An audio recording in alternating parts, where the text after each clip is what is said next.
नमस्कार साथियों। मैं अभी अभी उत्तर पूर्वी राज्यों का दौरा करने के बाद वापस लौट आया हूं और मैं विश्वास के साथ कह सकता हूं कि सारे उत्तर पूर्वी इलाके में सभी राज्यों में एक मजबूत तरीके से अंडर करंट है कांग्रेस के पक्ष में। असम में, नागालैंड में, मेघालय में, अरुणाचल प्रदेश में जहां विधानसभा के चुनाव भी हो रहे हैं, मिजोरम में और त्रिपुरा में, सभी राज्यों में इसकी जानकारी बाहर ज़्यादा नहीं छपती है, पर मैं अपने ही अनुभव के आधार पर कह सकता हूं हमारे उम्मीदवार मजबूती से लड़ रहे हैं।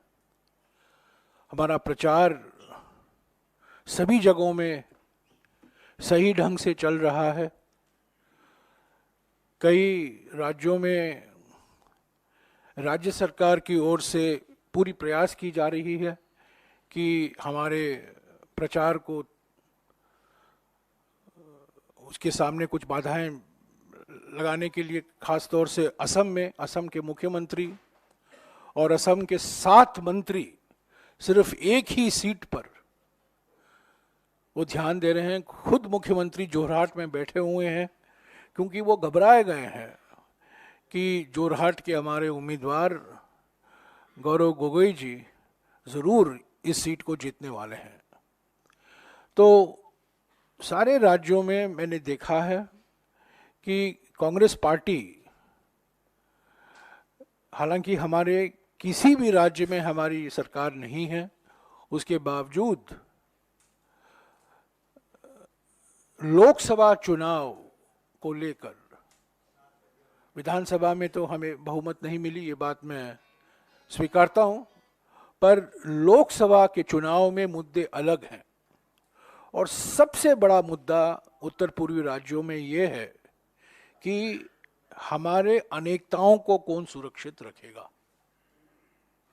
खास तौर से संविधान को लेकर बहुत बड़ी चिंता है, क्योंकि हमारे संविधान में अनुच्छेद 371 ए नागालैंड को विशेष प्रावधान किए गए हैं, 371 बी असम के लिए विशेष प्रावधान किया गया है, अनुच्छेद 371 सी मणिपुर से संबंधित है, 371 एफ सिक्किम से संबंधित है, 371 जी मिजोरम से जुड़ा हुआ है और 371 एच अरुणाचल प्रदेश से जुड़ा हुआ है।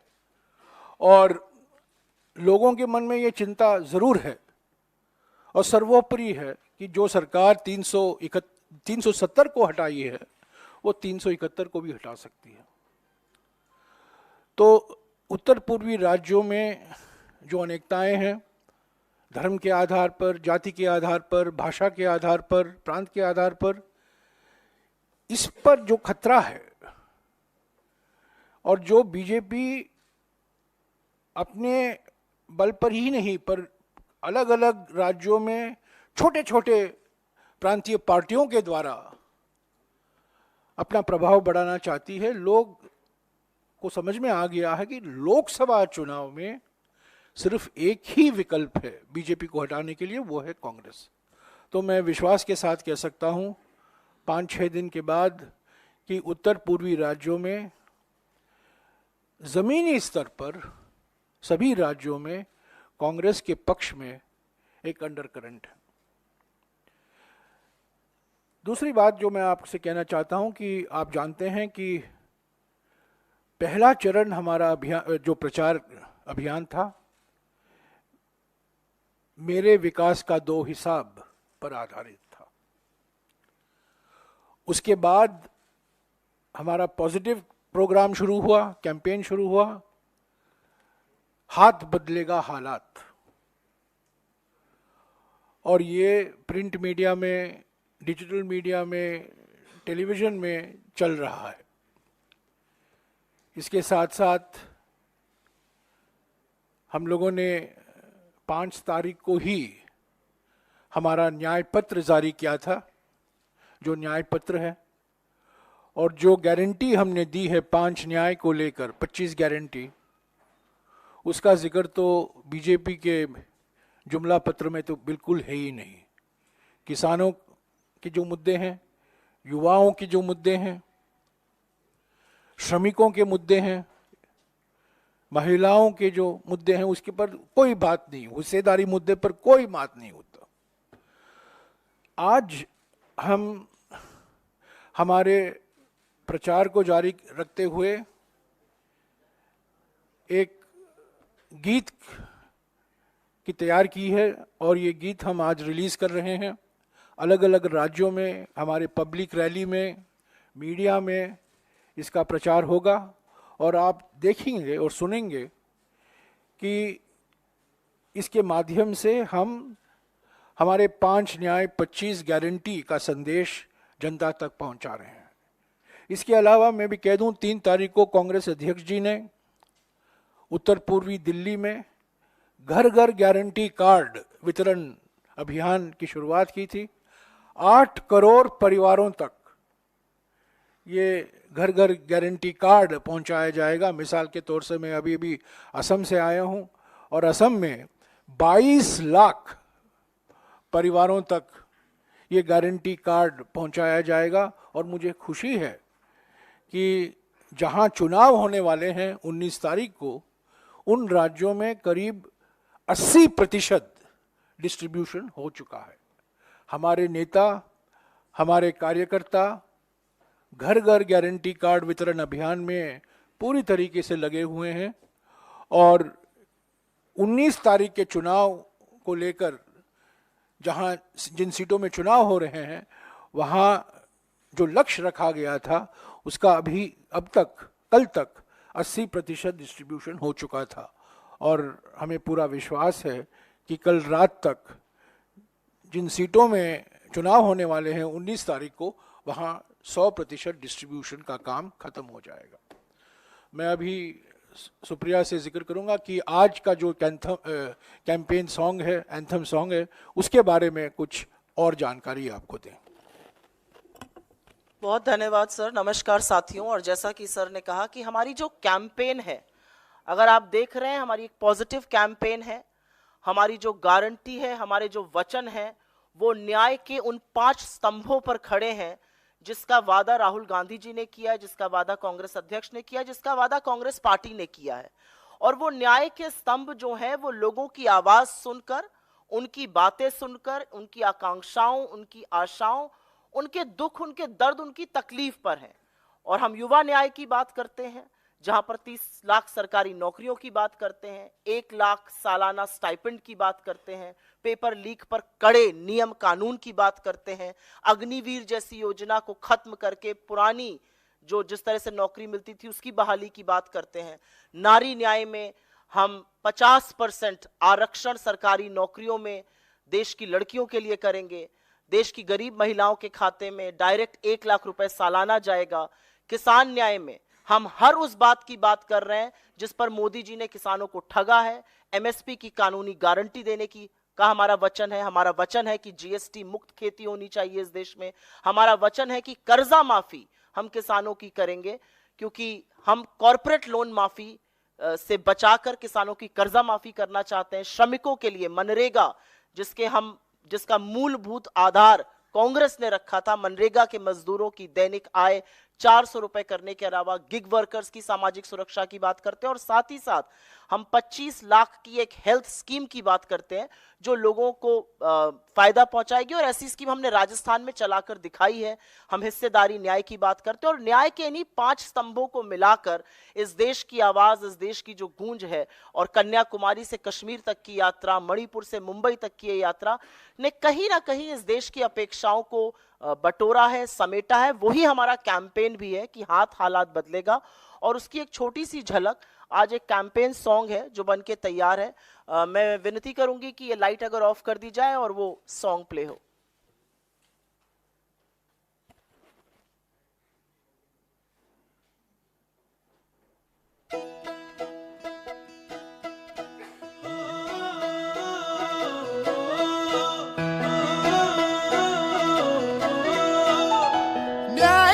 बात करे, देश की जरूरत है, हक की जो बात करे, देश देता हिम्मत है। युवाओं में जाकर एक जज्बा जगाकर हम नौकरियां पक्की करेंगे।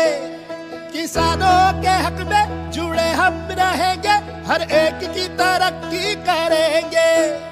आबादी है आधी पर हक पूरा रखते हैं, घर भी चलाते कमाई भी करते हैं। कर भरोसा अंदाज बदल देगा, कैद के ख्याल को आजाद बदल देगा।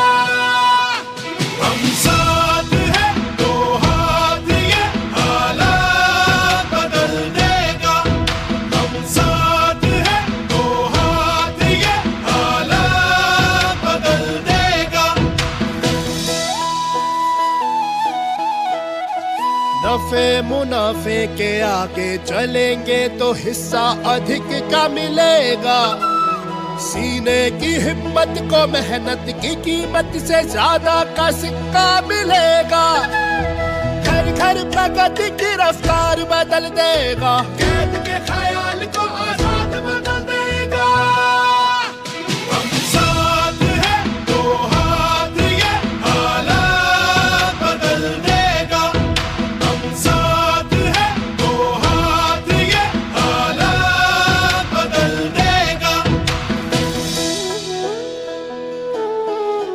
जज्बात की ये बात नहीं, बात हिस्सेदारी की। हो जात की ये बात नहीं, बात भागीदारी की। हर पिछड़े हुए का ये हाथ पकड़ लेगा, हर पिछड़े के साथ चलेगा। हर बात जो खिलाफ है वो बात बदल देगा, कैद के ख्याल को आजाद बदल देगा।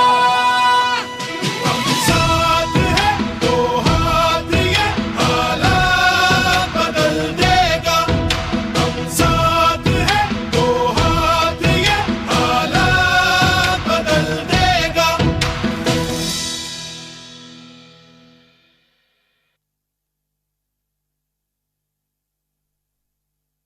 मंत्री जी बार बार तमिलनाडु जाते हैं, बार बार केरल जाते हैं, पर उनको हिम्मत नहीं है मणिपुर जाने की।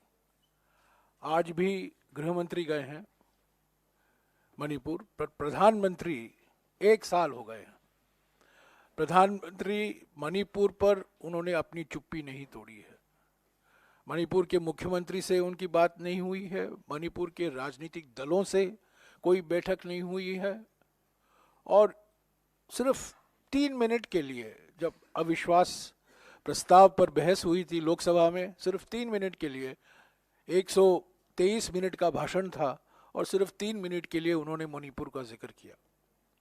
और जब मैं उत्तर पूर्वी राज्यों में था, लोग कह रहे थे कि हो सकता है प्रधानमंत्री आए, पर कोई संकेत तो नहीं है कि प्रधानमंत्री वहाँ जा रहे हैं। केरल गए हैं, तमिलनाडु जाते हैं, कर्नाटक जाते हैं, सभी राज्यों में का दौरा करते हैं, पर मणिपुर जाने की उन्होंने हिम्मत नहीं दिखाई है। असम में भी गए हैं, मिजोरम में नहीं गए हैं वो, क्योंकि मिजोरम में जाते तो सवाल उठता आप मिजोरम में गए हैं पर मणिपुर को क्यों नहीं आप आए हैं। और मणिपुर जैसा कि आप लोग सब जानते हैं 19 तारीख को चुनाव होने वाले हैं, प्रचार के लिए सिर्फ 2 दिन बाकी हैं, तो लगता है कि प्रधानमंत्री वहां नहीं जाएंगे। तो 1 साल हो गया है भारत का एक राज्य में प्रधानमंत्री ये उचित नहीं समझा। यहाँ 1 साल से हिंसा दिखाई दे रही है समाज में, सैकड़ों लोग मारे गए हैं, लाखों लोग विस्थापित हुए हैं, समुदायों के बीच में भय द्वेष का एक वातावरण फैला हुआ है। और कल भी गृह मंत्री के जाने के पहले कल ही 2 लोगों की मौत हुई है। और मैं समझता हूं कि बड़ा दुर्भाग्यपूर्ण यह है कि 1 साल से प्रधानमंत्री ने मणिपुर का इतना भरपूर तरीके से उन्होंने नजरअंदाज किया है। अगर आपके कुछ सवाल हैं तो हम जवाब दे सकते हैं। Yeah, sure. On this song, overall, why don't you speak about Manipur? Well, I've just come back after a very extensive campaign travel across the Northeast, and I can tell you with a fair degree of confidence that there is a strong undercurrent of support and sympathy for the Congress party, because the issue in the Lok Sabha election is quite different from the issue in the Vidhan Sabha election. The issue in the Lok Sabha election is the preservation of the special provisions for the Northeast in our constitution, 371A for Nagaland, 371B for Assam, 371C for Manipur, 371F for Sikkim, 371G for Mizoram, and 371H for Arunachal Pradesh. There is fear that a government that can bulldoze the abolition of Article 370 can very well bulldoze the abolition of Article 371 and its special provisions.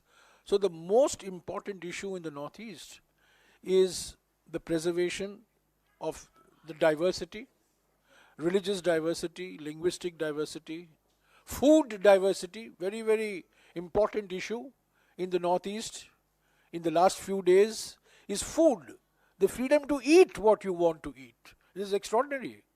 There are people in India today who are afraid of what to eat. So the freedom to eat, the freedom to dress, the freedom to profess one's faith, basic freedoms are at stake, and that is the real issue in the Northeast. And I think I came back, I've had a long association with the Northeast. Of course, we lost the Vidhan Sabha elections. The BJP has a strategy in the Northeast. The BJP has no presence in the Northeast except in Assam, but they are using regional parties to spread its presence.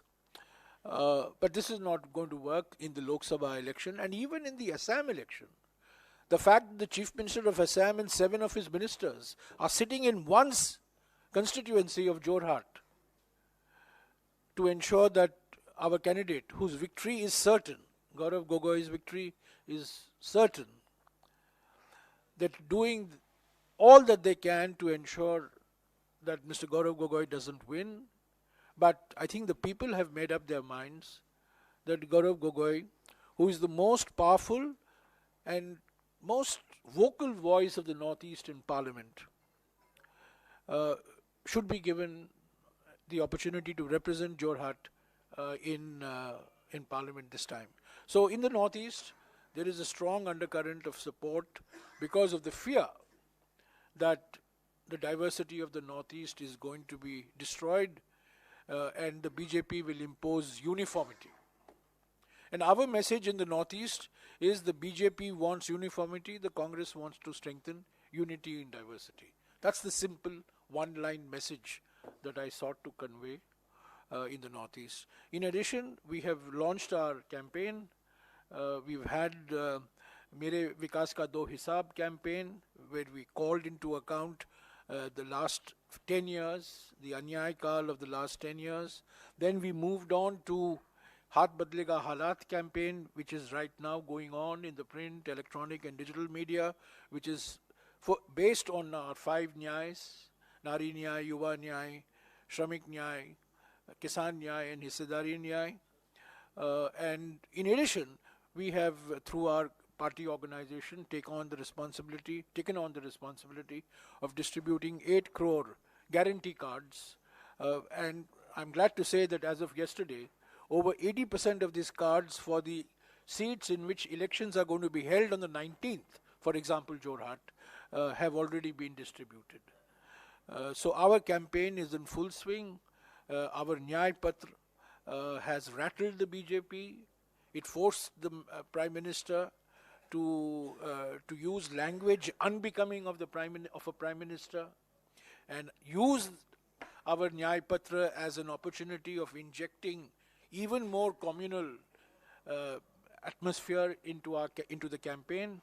The BJP's Modi Festo, 76 pages, 53 photographs, and 69 references to one individual, is silent on unemployment, silent on inflation, silent on issues of farmers, silent on issues of workers, makes no commitments whatsoever except to say from time to time. So, I mean, it has fallen flat. And I think, as of now, the momentum is with the Congress and the India group. We are fighting unitedly. Just today, we have announced that we are supporting the All India Forward Bloc candidate in the seat of Khajuraho, which we had vacated in favor of the Samajwadi Party.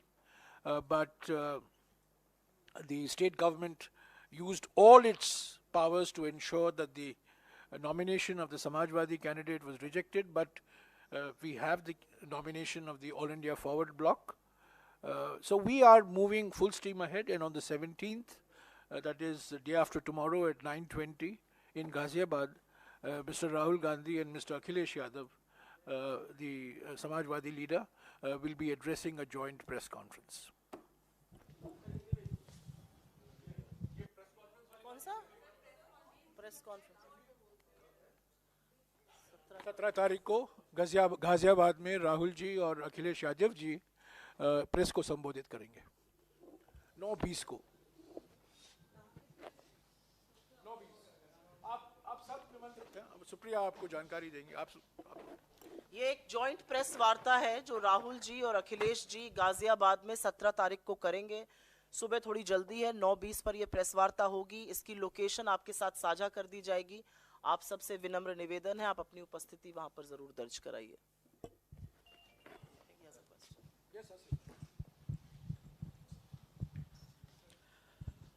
So, yesterday the Prime Minister made a pitch for electing a strong and stable government to the people.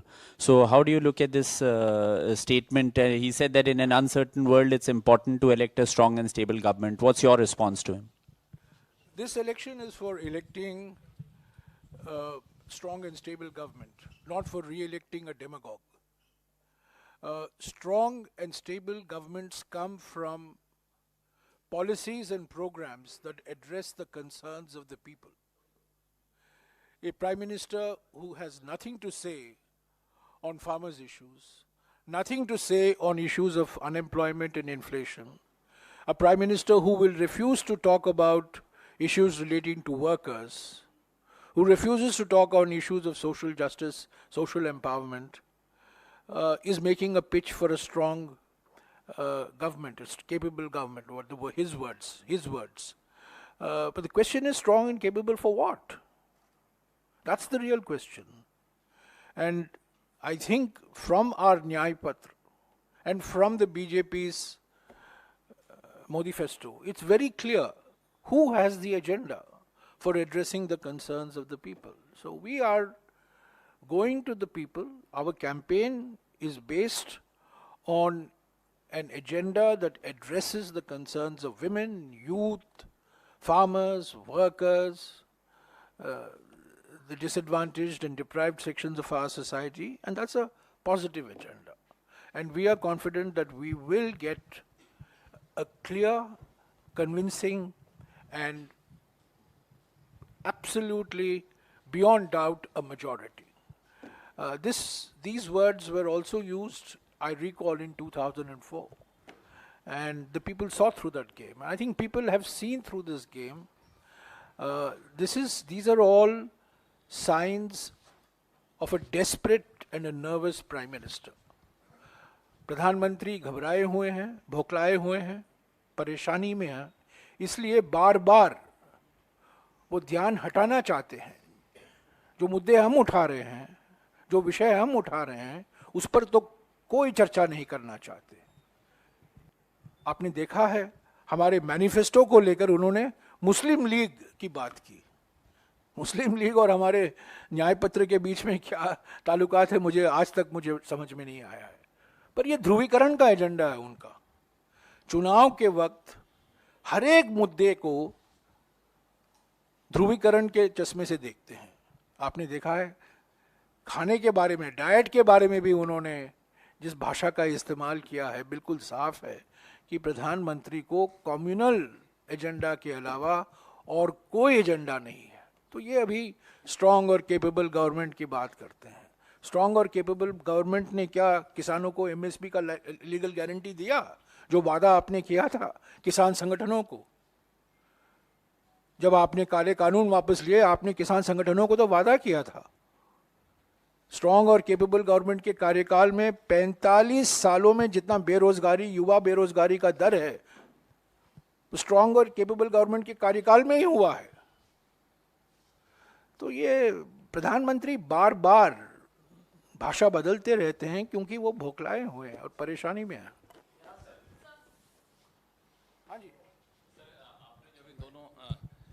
संकल्प पत्र और न्याय पत्र की तुलना करते हुए बताया, उसमें एक सवाल ये है कि एक तरफ आप जो कह रहे हैं कि किसान कर्ज माफी की बात करते हैं, लोगों को सरकारी नौकरी देने की बात करते हैं, जो एक ट्रेडिशनल तरीका माना जाता है आमतौर पर लोगों को राहत देने का। दूसरी तरफ संकल्प पत्र में बात की जाती है ग्लोबल मैन्युफैक्चरिंग हब बनाने की, निवेश से नौकरी की। तो थोड़ा सा वो आमतौर पर कई लोग कहते हैं कि प्रोग्रेसिव थिंकिंग है, तो इसको कैसे आप देखते हैं? ये हमारे न्याय पत्र में भी है, ये कोई नई बात नहीं है। हमने न्याय पत्र में साफ कहा है, मैंने भी साफ कहा है कि आर्थिक विकास के लिए निजी निवेश बहुत ज़रूरी है। और पिछले 10 सालों में अगर आप निजी निवेश का दर देखें, मनमोहन सिंह जी के कार्यकाल में निजी निवेश 32% जीडीपी का हुआ करता था, और नरेंद्र मोदी स्ट्रांग और केपेबल उन्हीं के भाषा में लीडर के कार्यकाल में निजी निवेश 28% जीडीपी का हुआ है। तो निजी निवेश जरूरी है, इसमें कोई दो राय नहीं है।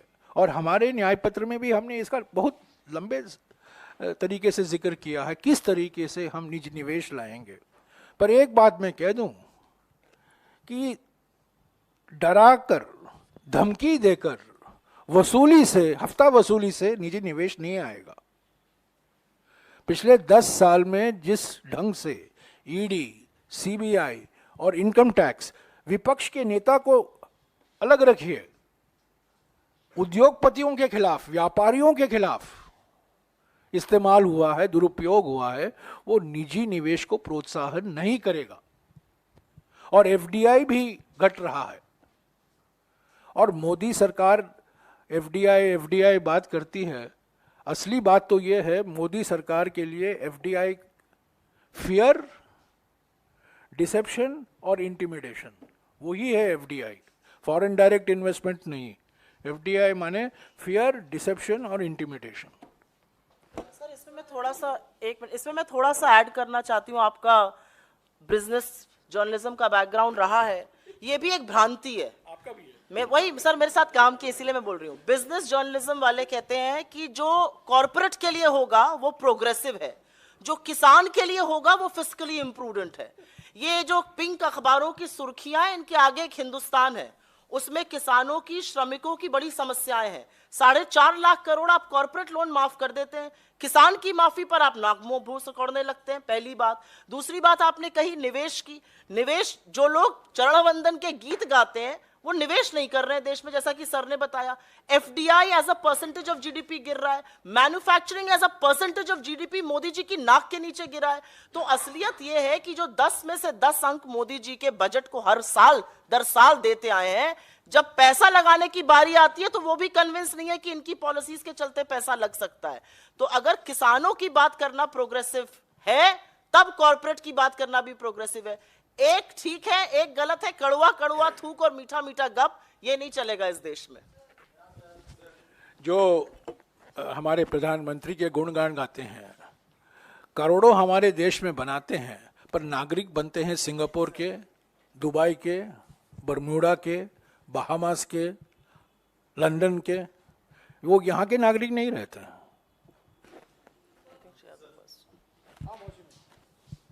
सर ये 2 सवाल थे। एक तो प्रधानमंत्री नरेंद्र मोदी ने सनसनीखेज आरोप लगाया है कर्नाटका में कि कर्नाटक में कुछ विकास नहीं हो रहा है और सारा जो काला धन है वो भेजा जा रहा है कांग्रेस की कैंपेन के लिए, उस पर। और कन्हैया कुमार को टिकट 29 से मिला है दिल्ली से। तो मनोज तिवारी कह रहे हैं कि टुकड़े टुकड़े गैंग को कांग्रेस ने 40 दिन के भ्रमण के लिए भेज दिया है। मनोज तिवारी जी, जहां तक मेरी जानकारी है, लोकसभा के सांसद हैं। लोकसभा के सांसद होने के नाते उनकी कुछ गरिमा, कुछ मर्यादा के शब्द होने चाहिए, लेकिन बीजेपी में जब आके ही मर्यादा गरिमा नहीं दिखा रहे तो ये लोग कैसे दिखाएंगे। लेकिन मनोज तिवारी के ही लोकसभा के कुलीग हैं जो लद्दाख से भाजपा के सांसद हैं, जामयांग सेरिंग नामग्याल। उनकी पत्नी जेएनयू की पढ़ी हुई है, उनका नाम डॉक्टर सोनम वांगचुक है। उनका कहना है कि जिस तरह के आरोप कन्हैया कुमार पर दुष्प्रचार किया गया, आरोप लगाए गए, एक मोटिवेटेड कैंपेन चलाया गया, और जो ये छुटभैये नेता और दोरूपल्ली के ट्रोल उनके खिलाफ बोलते हैं, ऐसा उन्होंने कभी कहा ही नहीं था। और ये आपके ग्रुप के ग्रुप एडिटर के एक साक्षात्कार में आपके ग्रुप एडिटर को उन्होंने इंटरव्यू में बोला। मैं चाहती हूं कि आप ये बाइट दोबारा चलाइए, दुनिया देखे तो कि लद्दाख के जो बीजेपी के सांसद हैं उनकी पत्नी स्पष्ट तौर से कह रही हैं ऐसा कन्हैया कुमार ने कभी नहीं बोला, वो वहां पर मौजूद थी। मैं चाहती हूं कि आपका मीडिया हाउस उस बाइट को बार बार प्ले करे, किसी ने सच बोला उस सच को दिखाया जाए। बीजेपी क्यों डरती है? क्योंकि जो जो बीजेपी की कलई खोलता है, जो जो उनके झूठ का पर्दाफाश करता है, जो जो नरेंद्र मोदी जी से आंख में आंख डालकर सवाल पूछने की हिम्मत करता है, उसको ये कुछ भी कह देंगे। मणिपुर 1 साल से नहीं मोदी जी जा पा रहे हैं, पूरा लद्दाख सड़कों पर है, वहां के लोगों से बात नहीं करेंगे। देश को विभाजित करने का काम आप कर रहे हैं और आप दूसरों पर आरोप लगाइएगा। असलियत यह है कि आपके कर्नाटका के नेता संजय पाटिल ने जो अभद्र टिप्पणी हमारी महिला मंत्री के लिए की है, सबसे पहले मोदी जी को कान पकड़ के उसके लिए माफी मांगनी चाहिए, उसके बाद कर्नाटका की चीजों पर बोलेंगे। कर्नाटका में जो गारंटी हमने अपने चुनाव प्रचार के दौरान दी थी वो सारी पूरी की है। और मैं आपसे पुनः निवेदन करूंगी, आपका बहुत अच्छा सवाल था, भ्रांतियां दूर करेगा यह सवाल, अपने चैनल पर, अपने डिजिटल प्लेटफॉर्म्स पर उस साक्षात्कार का वो हिस्सा जरूर चलाइए।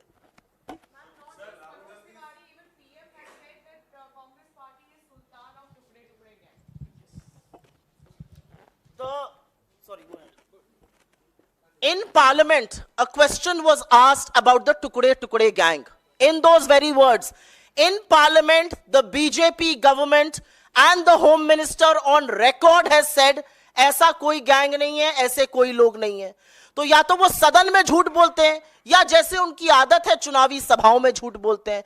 देश के प्रधानमंत्री हैं, 140 करोड़ जनता के प्रधानमंत्री हैं, 10 साल प्रचंड बहुमत की सरकारें चलाई। अरे कुछ काम किया होता तो उसको दिखाकर उसके नाम पर वोट मांगते। पिछला कोई काम है नहीं दिखाने का, आगे की कोई योजना नहीं है, कोई रणनीति नहीं है, तो जो मन में आ रहा है बोले जाओ। कभी किसी के आहार पर, कभी बाड़मेर के कश्मीर को जम्मू कश्मीर का बता दो, कभी सहारनपुर की लकड़ी को लड़की बोल जाओ। यह प्रधानमंत्री के काम है। प्रधानमंत्री को शोभा देता है ऐसी बातें करना। 2 बारी, 1 बार नहीं, लकड़ी लड़की 2 बारी।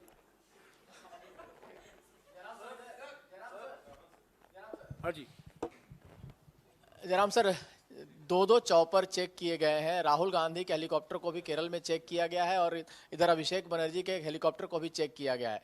चुनाव आयोग बार बार कह रहा है कि इस तरह की सख्ती हम करेंगे क्योंकि हमें डाउट है कि इन हेलीकॉप्टर्स में कुछ ऐसे सामान लिए जा रहे हैं। ठीक है, तो प्रधानमंत्री के हेलीकॉप्टर भी चेक कीजिएगा, गृह मंत्री के हेलीकॉप्टर को भी चेक कीजिएगा, ठीक है, मंजूर है। परसों दिन मेरे गाड़ी का भी चेक किया गया, मेरे शेविंग क्रीम को निकाला गया, टूथपेस्ट को निकाला गया, सारे मेरे सूटकेस को निकाला गया। मैं चुप रहा, मैंने कहा जो कुछ करना है करो, कुछ नहीं है। प्रधानमंत्री चेकिंग करो, चॉपर, प्रधानमंत्री के चॉपर को चेक करो, गृह मंत्री के चॉपर को चेक करो, सभी चॉपर को चेक करो, लेवल प्लेइंग फील्ड करो। और जाते जाते जो हमारी मांग है वीवीपैट की, उसके लिए हम अपॉइंटमेंट तो दे दो 10-15 मिनट के लिए। आप एक निष्पक्ष संस्था हो, संवैधानिक संस्था हो, अपना अधिकार समझो और बराबर तरीके से सभी पार्टियों के साथ व्यवहार करो। ये प्रधानमंत्री को स्पेशल कैटेगरी स्टेटस मत दो, गृह मंत्री को स्पेशल कैटेगरी स्टेटस मत दो। गाड़ियां चेक करना है कीजिए, चॉपर को चेक करना है कीजिए, हमें कोई आपत्ति नहीं। सर एक सवाल, मैम सवाल है, जो आप लोगों ने कैंपेन सॉन्ग आज जारी किया है उसके अधिकांश हिस्से में राहुल गांधी की तस्वीर और उनका वीडियो है, तो क्या कांग्रेस राहुल गांधी के चेहरे पर ये चुनाव लड़ रही है? क्योंकि कांग्रेस अध्यक्ष की तस्वीर 5 बार है, उसमें भी 2 बार या 3 बार राहुल गांधी है उस फ्रेम में। तो क्या राहुल गांधी के चेहरे पर ही कांग्रेस इस बार लोकसभा का चुनाव लड़ रही है? आपके अनुसार किसके चेहरे पर लड़ना चाहिए? आपके कोई सुझाव हो तो जरूर दीजिए। राहुल गांधी ने इस देश के एक छोर से दूसरे छोर तक 4,500 किलोमीटर कन्याकुमारी से कश्मीर तक पैदल नापे। जो लोगों की बातें उन्होंने वहां सुनी, जो लोगों की बातें मणिपुर से मुंबई तक की यात्रा में जहां पर सर भी शामिल थे सुनी, उसके आधार पर हमने अपना न्याय पत्र बनाया। उनके लोगों की अपेक्षाओं को, उनकी आशंकाओं को, उनकी आशाओं को सुना, उनके सुझावों को सुना, तो उनको हमने दिखाया। उसमें आपको राहुल गांधी जी नजर आ रहे हैं, उसमें हिंदुस्तान का जो आम जनता है, जो हिंदुस्तान के श्रमिक हैं, जो महिलाएं हैं, जो किसान हैं, जो युवा हैं, जो विकलांग हैं, जो इसलिए चल रहे थे इस यात्रा में क्योंकि उनको इस मुल्क से बेपनाह मोहब्बत है, वो नहीं दिखाई दिए। हमारे अध्यक्ष हैं, बिल्कुल हम उनको दिखाएंगे, हम अपने अलग शीर्ष नेतृत्व को दिखाएंगे, क्यों नहीं दिखाएंगे? अब हम ऐसे सब लोगों को दिखाएंगे जिनको दिखाना चाहिए। इस सवाल का मतलब क्या है मैं नहीं समझ पा रही हूं, लेकिन उन तस्वीरों में जहां पर आपको राहुल जी नजर आ रहे हैं, वहां पर उनके साथ लोग नजर आ रहे हैं। राहुल जी की कोई भी तस्वीर कहीं पर वो अकेले नहीं खिंचाते हैं जैसे मोदी जी हैं। 53 फोटो अपनी ही लगा दी मैनिफेस्ट जुमला पत्र में, तो वहां पर आपको लोग नहीं नजर आए, ये मुझे थोड़ा अजीब लगा। आपने देख लिया होगा कि जो फिल्म है, सारा का सारा फुटेज भारत जोड़ो यात्रा और भारत जोड़ो न्याय यात्रा से लिया गया। अगर आप वो देख लेते ना तो ये सवाल नहीं करते। नहीं, आपका सवाल वास्तविक है, मैं आपके सवाल से ये नहीं कर रहा हूँ, आपने सवाल ठीक किया और हमें भी मौका दिया। सिर्फ आपने एक ही सवाल पूछा, दूसरा सवाल नहीं है। पर आपने नहीं, अच्छा मुझे मौका मिला। ये फिल्म जो बनाया गया है, सारा फुटेज भारत जोड़ो यात्रा का है, भारत जोड़ो न्याय यात्रा का है। आपने देखा होगा कांग्रेस अध्यक्ष जी का भी वो ज्यादातर वो भारत जोड़ो यात्रा और भारत जोड़ो न्याय यात्रा के समय का फुटेज है, कांग्रेस अध्यक्ष का भी। तो ये क्योंकि वो एक मौका था, पहले भारत जोड़ो यात्रा, बाद में भारत जोड़ो न्याय यात्रा, और जैसा कि सुप्रिया ने अभी कहा है, कहीं आपको एक ही फोटो राहुल जी का या कांग्रेस अध्यक्ष जी का नहीं दिखाई दिया। सभी लोगों के साथ, महिलाओं के साथ, युवाओं के साथ, किसानों के साथ, श्रमिकों के साथ था, क्योंकि भारत जोड़ो न्याय यात्रा और भारत जोड़ो यात्रा से ही ये फिल्म बनाया गया। सर, बीजेपी के घोषणा पत्र में 2019 में एनआरसी का जिक्र था, लेकिन 2024 के घोषणा पत्र में एनआरसी को हटा दिया गया है। क्या वजह मानते हैं कि क्या बीजेपी को डर लग रहा है एनआरसी को लेकर के अब चुनाव में जाने से पहले? इस देश को विभाजित करना इतना आसान नहीं है, ये भारतीय जनता पार्टी भी समझ चुकी है। इस देश को बरगलाने के लिए कई कानून लाए गए। इस देश में चुनाव के जस्ट पहले 3.5 साल से जो नियम कानून लागू नहीं हुए थे, उनका भी नोटिफिकेशन कर दिया गया। कोई बात नहीं, लेकिन बीजेपी को यह बात अच्छी तरह से समझ में आ चुकी है कि जब जब आप इस देश को विभाजित करने की कुत्सित कोशिश भी करिएगा, यह देश उठ खड़ा होगा हर ओर से। और मैं ये एक बात डंके की चोट से आप लोगों के साथ शेयर करती हूं। आप बीजेपी के कोई भी डिजिटल मीडिया पर, सोशल मीडिया पर, मेन स्ट्रीम मीडिया पर जाकर देखिएगा, वहां पर या तो आपको एक्टर या सबसे बड़े एक्टर मोदी जी या बड़े बड़े स्टार नजर आएंगे, आपको आम लोग वहां कहीं नहीं नजर आएंगे। आप कांग्रेस का कोई भी चीज उठाकर देखिएगा, चाहे हमारे नेताओं की भी बात, उनकी भी टाइमलाइन, कांग्रेस की टाइमलाइन, हम सब की टाइमलाइन, वहां पर आपको आम जनता की आवाज सुनाई देगी। और वो आम जनता क्या कह रही है? हो गया प्रभु, अब बख्श दो। ये असलियत है। So I'm covering the election from a newspaper in Denmark. So my question is maybe zooming out a little bit and not so much on the very specific policies. Two things. First, if you were to mention one thing that you think the Congress is really going to use to win this election, what would that be? And the other thing, if it becomes another big victory for BJP, what will that mean for India? Will that mean that their sort of Hindu nationalism, Hindutva politics will become sort of the only thing that can win a national election in today's India? And what will that mean? Well, it's not, I wouldn't say there's one thing. There are many things, because India is a diverse country.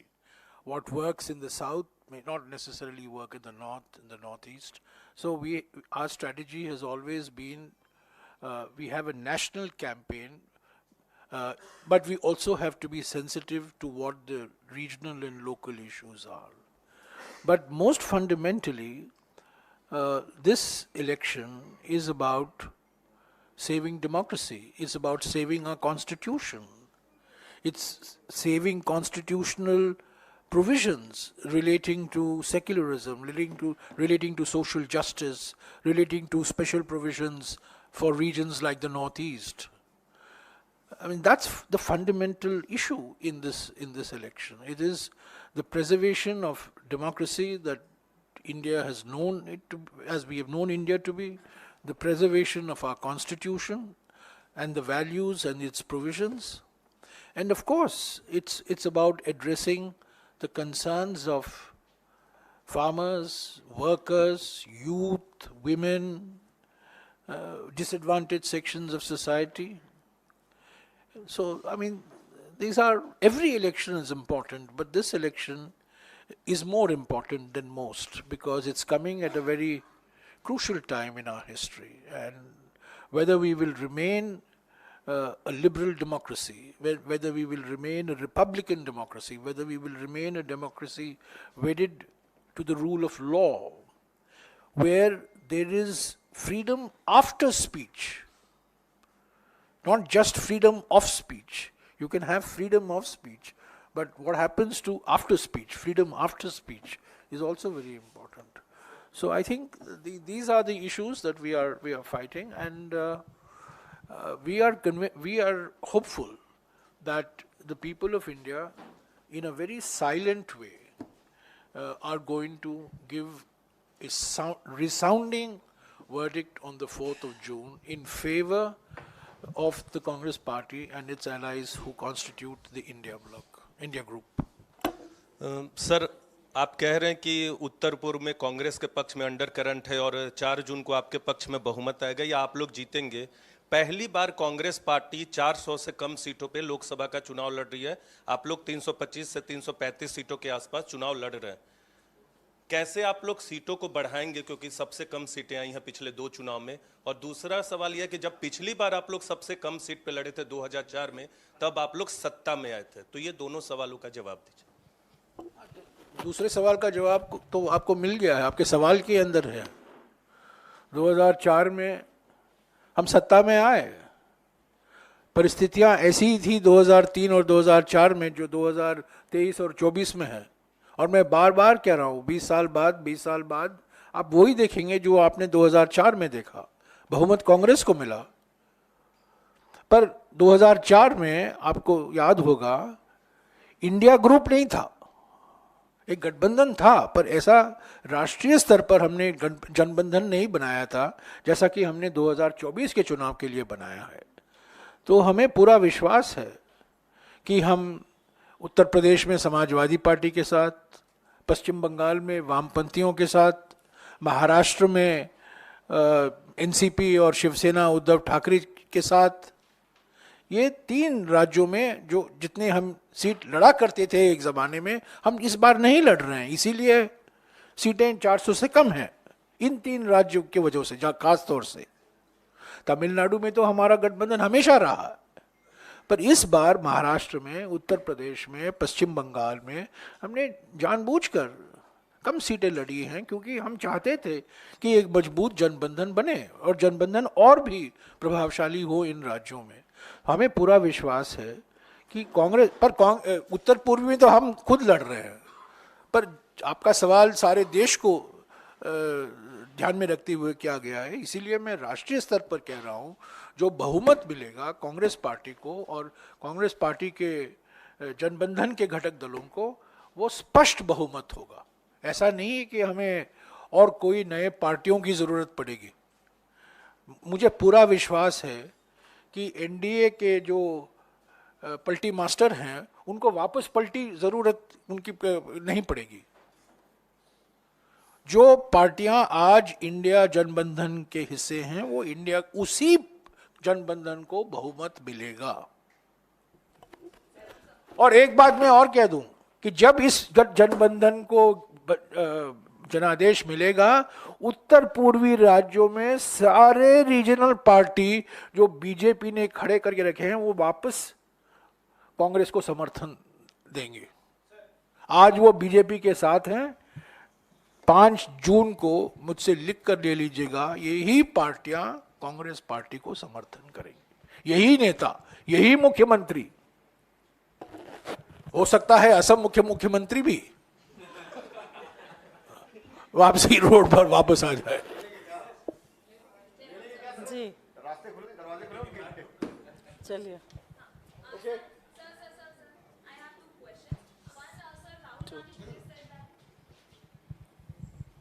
Sir, Rahul Gandhi today said that in Kerala there is not adequate number of medical facilities there, and he had also written a letter to Kerala Chief Minister, but he doesn't get any response.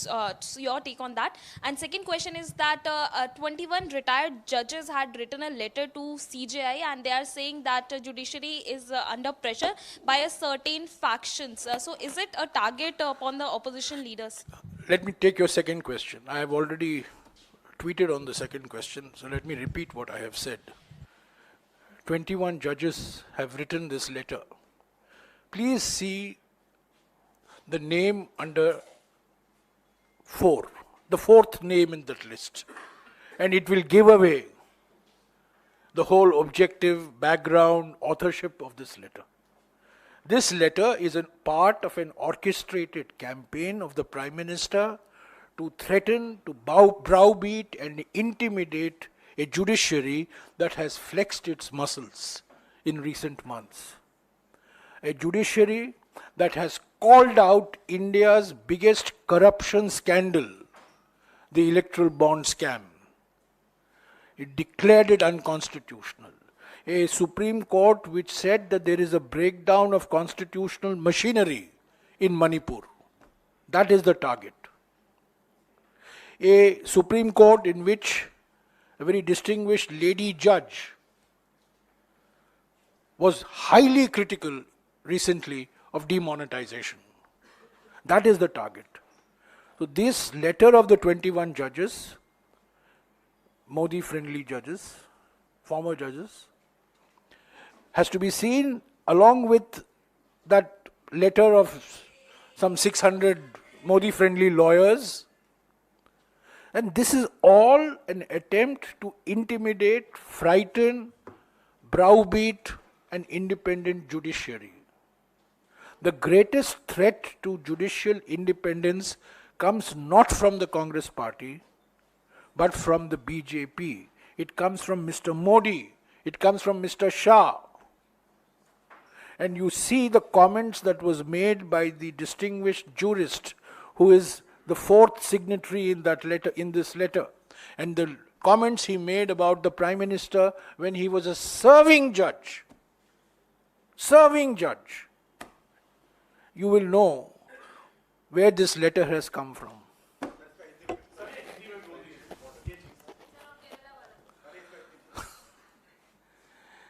ये जो 21 अवकाश प्राप्त जजों ने खत लिखा है, ये एक और मिसाल है कि किस तरीके से प्रधानमंत्री, गृह मंत्री सुप्रीम कोर्ट को धमकी दे रहे हैं, उनको डरा रहे हैं, उन पर दबाव ला रहे हैं, क्योंकि सुप्रीम कोर्ट ने पहले कहा था कि मणिपुर में सारी प्रतिक्रिया खत्म हो चुकी है, वहां कॉन्स्टिट्यूशन बचा नहीं है, संविधान बचा नहीं है।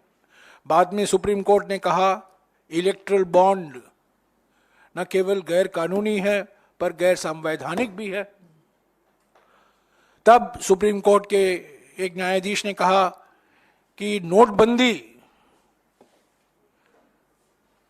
क्यों किया गया, नोटबंदी को लेकर उन्होंने काफी कुछ आलोचना जताई। तो ये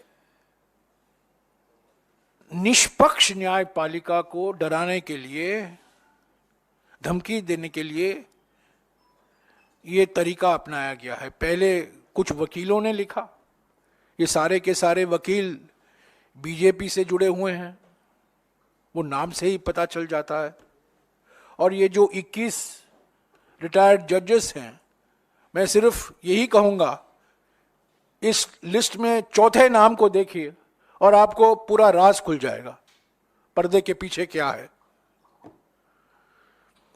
तो ये बिल्कुल एक रणनीति है, ये मोदी सरकार की रणनीति है, ये मोदी सरकार ने करवाया है और ये धमकी देने के लिए, डराने के लिए। सबसे गहरा खतरा सुप्रीम कोर्ट को कांग्रेस पार्टी से नहीं पर प्रधानमंत्री और गृह मंत्री से है। और इस खतरे से ध्यान हटाने के लिए ऐसे वकीलों से, रिटायर्ड जजेस से खत लिखवाए जा रहे हैं। Kerala, what about Kerala?